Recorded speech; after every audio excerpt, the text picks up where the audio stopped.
Hello friends, இன்றைக்கி நம்ம சேனலில் மாங்காய் சாதம் எப்படி செய்கிறதுன்னு பார்க்கலாம். மாங்காய் சாதம் செய்கிறதுக்கு கடல மாங்காயை நல்லா கழுவிட்டு இந்த மாதிரி தோல் சீவிக்கலாம். மாங்காயை தோல் சீவியாச்சு. இதை நம்ம கேரட் துருவுறதுல துருவிக்கலாம்.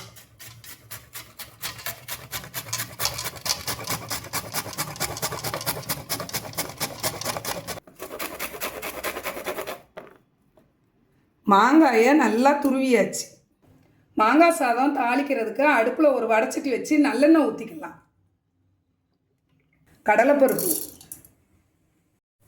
உளுந்தம்பருப்பு, கடுகு நல்லா பொரிஞ்சிருச்சு. பொடியாக நறுக்கின இஞ்சி, அரை மிளகாய் வத்தல் கிள்ளினது, ஒரு பச்சை மிளகாய் பொடியாக நறுக்கினது, கருவேப்பிலை, கொஞ்சமாக பெருங்காயத்தூள், கொஞ்சமாக மஞ்சள் பொடி, துருவி வச்சிருக்கிற மாங்காயை சேர்த்துக்கலாம். அடுப்பை சிம்மில் வச்சு கிளறி கொடுத்துக்கலாம். தூள் உப்பு கொஞ்சமாக சேர்த்துக்கலாம்.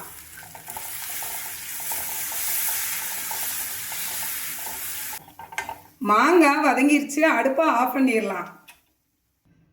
சாதம் உதிரியாக வடித்து நல்லா ஆற வச்சு வச்சுருக்கிறேன். சாதத்தை நம்ம மாங்காய் வதக்கினதோடு சேர்த்துக்கலாம்.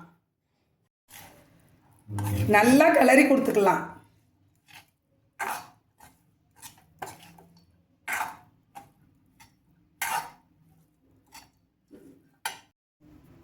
நிலக்கடலை பருப்பை தோல் எடுத்துட்டு எண்ணெயில் வறுத்து வச்சுருக்கிறேன். இதையும் சேர்த்துக்கலாம். இது சேர்க்கறதுனால மாங்காய் சாதம் நல்ல டேஸ்ட்டாக இருக்கும். Thank you friends.